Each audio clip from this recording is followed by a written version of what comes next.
गुरुर्ब्रह्मा गुरुर्विष्णु गुरुर्देवो महेश्वर गुरु साक्षात् परम ब्रह्म तस्मै श्री गुरवे नमः। श्रीमन्महागणाधिपतये नमः। लक्ष्मी नारायणाभ्यां नमः। उमा महेश्वराभ्यां नमः। वाणी रणगवाभ्यां नमः। सची पुरंद्राभ्यां नमः। मातृपेचरण कमलेभ्यो नमः। इष्ट देवताभ्यो नमः। ग्राम देवताभ्यो नमः। कुल देवताभ्यो नमः। वास्तु देवताभ्यो नमः। सर्वेभ्यो देवेभ्यो नमः। सर्वेभ्यो ब्राह्मणेभ्यो नमः।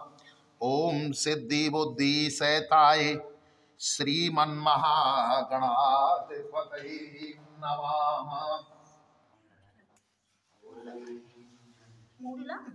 बोलो आनंद कंद भगवान की जय। राधा कृष्ण भगवान की जय। श्याम रामचंद्र की जय। लक्ष्मण जती की जय। बजरंगबली की जय। गणेश जी महाराज की जय। देवी मैया की जय। लक्ष्मी नारायण भगवान की जय। गुरु आनंद कंद भगवान की जय। श्री सूत जी महाराज गुरु एकासी मैया की जय। गुरु आनंद कंद भगवान की जय।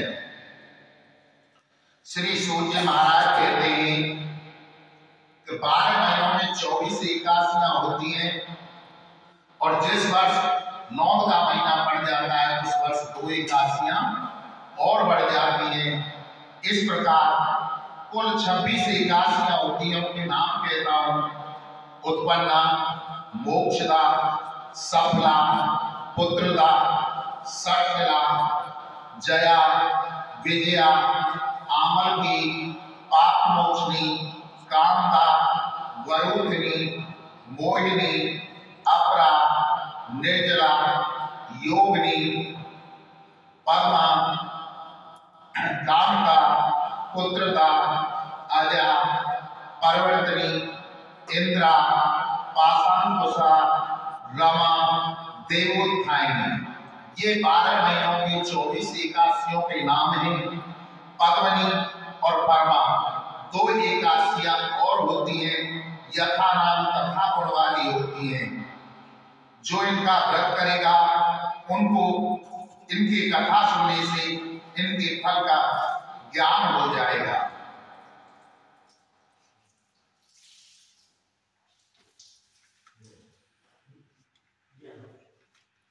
आज है पौष शुक्ला पुत्रदा एकादशी। भगवान द्वारा अब तक कही गई वृतांत को सुनकर धर्मराज युधिष्ठिर ने आगे पूछा, हे गोविंद, अब कृपा करके बतलाइए पौष शुक्ल एकादशी का क्या नाम है, इसके व्रत की विधि क्या है और इसके कौन से देवता है, किस देवता की पूजा की जाती है। भगवान श्री कृष्ण ने उत्तर दिया कि हे राजन, इस एकादशी का नाम पुत्रदा है। इसमें नारायण भगवान की पूजा की जाती है। इसमें चर अचर संसार के पुत्रदा एकादशी के व्रत के समान कोई और दूसरा व्रत नहीं है। इसके पुण्य से मनुष्य तपस्वी, विद्वान और लक्ष्मीवान होता है। इसकी मैं एक कथा सुनाता हूं, तुम ध्यान पूर्वक सुनिए। भद्रावती नगरी में सुकेतुमान नाम का एक राजा राज्य करता था। उसके कोई पुत्र नहीं था। उसकी स्त्री सैत्या थी। वह संतानहीन होने के कारण सदैव चिंता में रहती थी। पुत्रहीन राजा के पितृ रो रो करके पिंड लेते थे और सोचा करते थे इसके बाद हमें कौन पिंड देगा। राजा पुत्र न होने के कारण बहुत दुखी रहता था। तब बंधु बांधव, धन, हाथी, घोड़े, राज और वैभव सभी अर्थहीन प्रतीत होता था। राजा सदैव यही विचार किया करता था कि मेरे मरने के बाद मुझको कौन पिंड देगा। बिना पुत्र के पितरों और देवताओं के ऋण से कैसे मैं मुक्त होऊंगा। जिस घर में पुत्र न हो वहां सदैव अंधेरा रहता है, इसलिए मुझे पुत्र प्राप्ति के लिए प्रयत्न करना चाहिए। जिस मनुष्य के पुत्र का मुख देख लेता है वह धन्य होता है, उसको इस लोक में यश और परलोक में शांति मिलती है, अर्थात उसके दोनों लोग सुधर जाते हैं। पूर्व जन्मों के कर्म से ही इस जन्म में पुत्र धन आदि प्राप्त होते हैं। राजा इसी प्रकार रात दिन सोचा करता और चिंता में रहता। राजा ने अपने शरीर को त्याग देने का विचार किया, परंतु आत्महत्या को महान पाप समझकर ऐसा नहीं किया।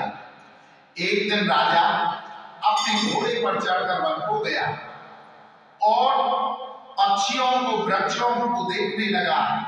उसने देखा कि वन में मृग, व्याघ्र, सुअर, बंदर, सिंह आदि अपने बच्चों के साथ भ्रमण कर रहे हैं।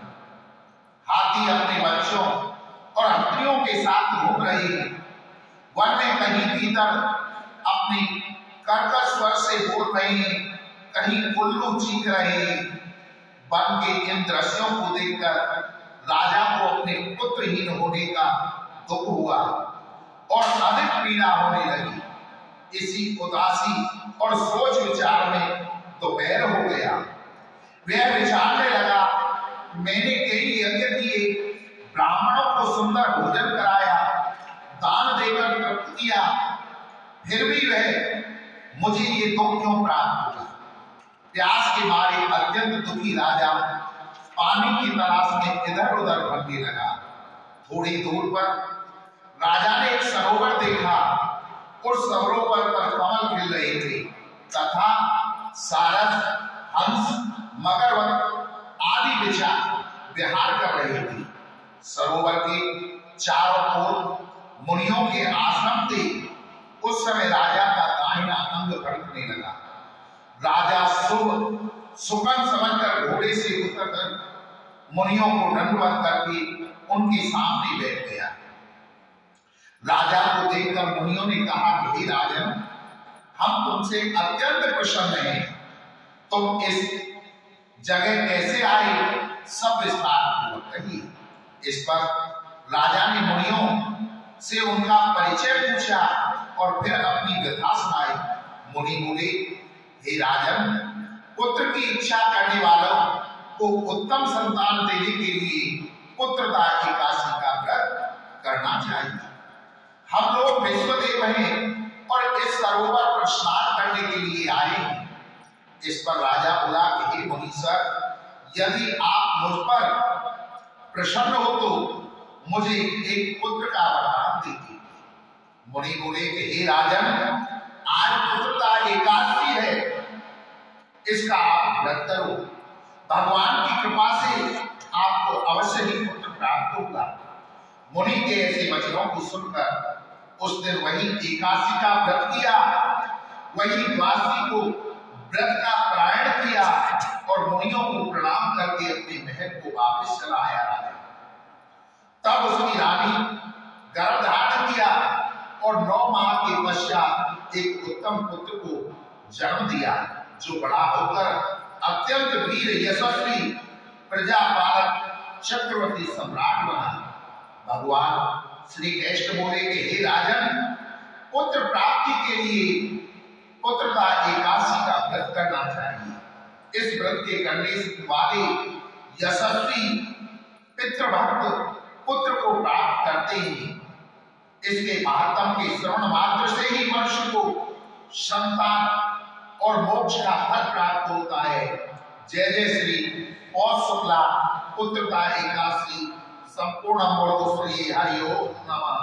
गुरु आनंद कंद भगवान की, गुरु एकादशी माता की जय। ओम जय एकादशी माता, जय एकादशी माता, विष्णु पूजा धारण कर शक्ति मोक्ष कृपा। ओम जय एकासी माता, तेरे नाम के नाम देवी भक्ति प्रदान करनी। गण गौरव को तेरी माता शास्त्रों में वर्णी। ओम जय एकासी माता, मार्गशीर्ष के कृष्ण पक्ष में उत्पन्ना होती, शुक्ल पक्ष में मोक्षदायिनी पापों को धोती। ओम जय एकासी माता, पौष मास के कृष्ण पक्ष में सफला नाम कहो, शुक्ल पक्ष में पुत्र आनंद अधिक रहो। ओम जय एकासी माता, नाम सटला माघ मास में कृष्ण पक्ष आवे, शुक्ल पक्ष में जया कहावे, विजय सदा पावे। ओम जय एकासी माता, विजया फाल गुण कृष्ण पक्ष की शुक्ला आमल की, पाप मोचनी कृष्ण पक्ष में चैत्र महाजल की। ओम जय एकासी माता, चैत्र शुक्ल में नाम कामदा धन देने वाली, नाम काम का कृष्ण पक्ष में वैशाख महावाली।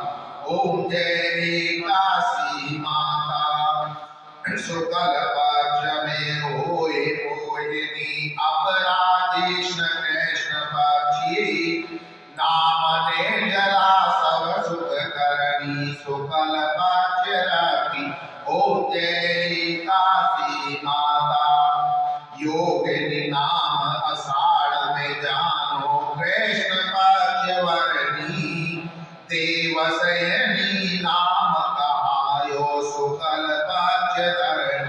ओम जय एकासी माता, काम का श्रावण मास में आवे कृष्ण पक्ष कहिए, सावन शुक्ला होए पुत्रदा आनंद से रहिए। ओम जय एकासी माता, अजा भाद्रपद कृष्ण पक्ष की परवर्तनी शुक्ला, इंद्रा आश्विन कृष्ण पक्ष में व्रत से पव सागर निकल। ओम जय एकासी माता, पाशांकुशाय शुक्ल पक्ष में पाप हरनहारी, रमा मास कार्तिक में आवे सुखदायक भारी। ओम जय एकासी माता, देवोत्थायनी शुक्ल पक्ष में दुख नाशक मैया, लौद मास की करो मैं विनती पार करो नैया। ओम जय एकासी माता, शुक्ल लौद में होए पत्नी दुख दारिद हरणी, परमा कृष्ण पक्ष में होती जन मंगल करनी। ओम जय एकासी माता, जो कोई आरती एकासी की भक्ति सहित गावे, जय रघुनाथ स्वर्ग को वासो निश्चय ही पावे। ओम जय एकासी माता, बोलो एकासी मैया की जय। भगवान उवाच, श्री भगवान जी कहते हैं कि हे लक्ष्मी, अब 18वें अध्याय का महात्म स्वरूप, जैसे सब नदियों में गंगा जी श्रेष्ठ है, सब क्षेत्रों में हरिद्वार, सब तीर्थों में प्रयाग, सब पर्वतों में कैलाश पर्वत, सब ऋषियों में नारद ऋषि, और सब अध्यायों में गीता जी के 18वां अध्याय, ऐसे सर्वश्रेष्ठ है जिसका फलस्वरूप देवलोक में सुमेर पर्वत पर इंद्र अपनी सभा लगाए बैठे थे। उर्वशी नृत्य कर रही थी, बड़ी प्रसन्नता में बैठे हुए थे। एक चतुर्भुज रूपधारी को पार्षद लाए और सब देवताओं के सामने इंद्र से कहा, तू उठ इनको बैठने दे। उसने तेजस्वी को प्रणाम किया और उन्हें आसन पर बैठा दिया। तब इंद्र ने अपने गुरु बृहस्पति जी से पूछा, गुरुजी तुम तो त्रिकालदर्शी हो, देखो इसने कौन सा पुण्य किया है जिससे यह इंद्र आसन का अधिकारी हुआ। मेरे जानने में तो उसने कोई पुण्य व्रत यज्ञ दान नहीं किया, विशेष ठाकुर मंदिर भी नहीं बनवाया, तालाब नहीं लगवाया, किसी को अवैध दान नहीं दिया। इतनी बात सुनकर के देवगुरु बृहस्पति जी ने कहा कि चलो नारायण भगवान से पूछते हैं। तब राजा इंद्र बृहस्पति ब्रह्मादि सब देवता नारायण जी के पास गए और जाकर के नतमस्तक प्रार्थना पूर्वक कहने लगे कि हे स्वामी, हे दास सहायक, हे भक्त रक्षक, आपके चार पार्षदों ने एक चतुर्मुख तेजस्वी को लाकर के मुझको इंद्र आसन से उठा दिया, उसे बैठा दिया। मैं नहीं जानता उसने कौन सा पुण्य किया है। जब मैंने कई अश्वमेध यज्ञ किए तब आपने मुझे इंद्र आसन का अधिकारी किया था, उसने तो एक भी अश्वमेध यज्ञ नहीं किया, मुझे आश्चर्य है। तब श्री नारायण ने कहा कि हे राजेंद्र, तुम डरो मत, अपना राज्य करो। इसने बड़ा गुण उत्तम पुण्य किया है। इसका नियम था कि प्रतिदिन स्नान करके श्री गीता जी के 18वें अध्याय का पाठ किया करता था। इसके मन में भोगों की तृष्णा रहती थी। जब इसने देह छोड़ी तब मैंने आज्ञा की पहले इसको ले जाकर इंद्रलोक भोगने। जब इसका मनोरथ पूर्ण हो जाए तो मेरी साई की मुक्ति को पहुंचा। तुम जाकर के सारी वस्तुएं भोगों की एकत्रित करो और इसे भोग दे। तब इंद्र आदि सब वहां से जाकर भोगों की स्त्री सभी वस्तुएं जमा की और कहा कुछ काल इंद्रपुरी के सुख भोगो। फिर वह नारायण की कृपा से साई मुक्ति देकर वैकुंठ का अधिकारी किया। श्री नारायण जी कहते हैं कि हे लक्ष्मी और श्री शिव जी कहते हैं कि हे पार्वती, यह तुमने गीता जी के 18वें अध्याय का महात्म श्रवण किया। जय जय श्री पद्म पुराणे सती ईश्वर संवादी उत्तराखंडी गीता महात्म नामे 18वां अध्याय गोविंद अर्पणमस्तु। गुरु श्री हरि ओम नमः। ओम जय गीता माता, जय गीता माता, सुख करणी दुख हरणी तुम जग ज्ञान। ओम जय गीता माता, ममता हो अज्ञान कुछ में नाश करे, सत्य ज्ञान का मन में तू प्रकाश करे। ओम जय गीता माता, शरण तेरी जो आवे तेरे मत ग्रहण करे, पाप ताप मिट जावे निर्भय मृत्यु धरे। ओम जय गीता माता, जब अर्जुन रण क्षेत्र में शोकाधीर हुआ, कर्तव्य कर्म तज बैठा बहुत मलिन हुआ। ओम जय गीता माता, तब श्री कृष्ण चंद्र के मुख से तुम अवतार लियो, तत्ववाद तब जाकर उसका उतार दियो। ओम जय गीता माता, शरीर जन्मति मरते आत्मा अविनाशी, शरीर को दुख व्यापे आत्मा सुख राशि। ओम जय गीता माता, शरीर की ममता मन से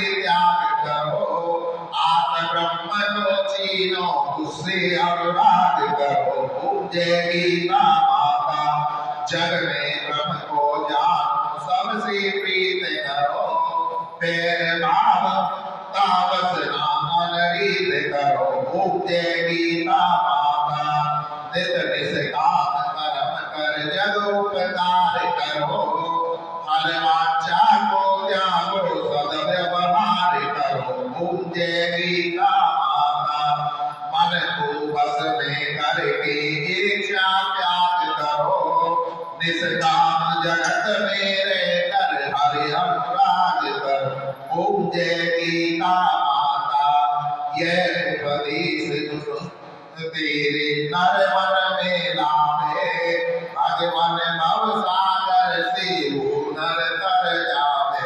ओम जय गीता माता, ओम जय गंगे माता, मैं जय गंगे माता, जो नर तुमको ध्याता मन वांछित फल पाता। ओम जय गंगे माता, चंद्र सी ज्योति तुम्हारी जल निर्मल आका शरण मणे ज्योति सोनर धर जाता जय गंगे माता पुत्र सगर की तारी सब जग को ज्ञाता कृपा देश तुम्हारी तिरवन सुखदाता जय गंगे माता एक बार जो तेरी शरणागत आता यम की त्रास मिटाता परम गति पाता जय गंगे माता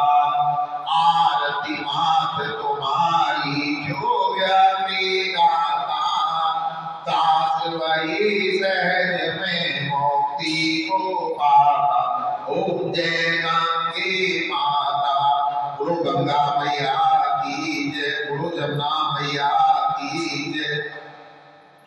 भगवान के 108 नाम ओम, कन्हैया, कृष्ण, केशव, चक्रधारी, नंदलाल, माधव, सुंदर श्याम, मुरारी, राधावर, बंसी बजैया, रघुवीर, नटवर, नंदनंदन, गजानन, अमर, अजर, अविनाशी, नरोत्तम, अर्जुन सखा, सावरिया, श्यामला, गोपाल, दामोदर, ब्रजनाथ, दयालु, दीनबंधु, जगदीश, दीनानाथ, जगत पिता, वामन, यशोदालाल, नारायण, बिहारी, मदन मोहन, कृपानिधि, सर्वरक्षक, ईश्वर, सर्वशक्तिमान, सर्वव्यापक, मनहरण, बांके बिहारी, गोपीनाथ, ब्रजवल्लभ, गोवर्धनधारी, घनश्याम, परमानंद, पतित पावन, ज्योति स्वरूप, राधा रमण,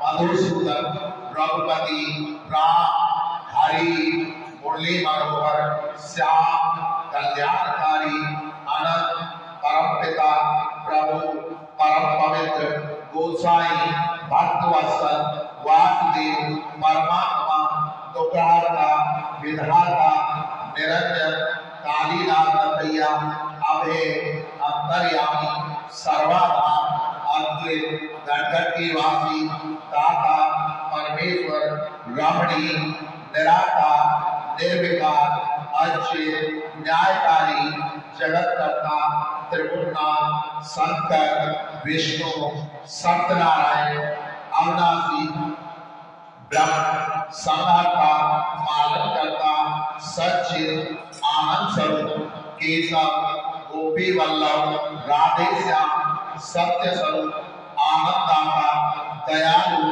अनादि, कल्याणकारी, विश्वकर्ता, पूर्ण परमानंद, स्वामी, आदि पुरुष, गुरु आनंद कंद भगवान की जय, गुरु राधा कृष्ण भगवान की जय, गुरु श्यावर रामचंद्र की जय, गुरु अपने अपने गुरु भगवान की जय, गुरु अपने अपने मताई बाप की जय।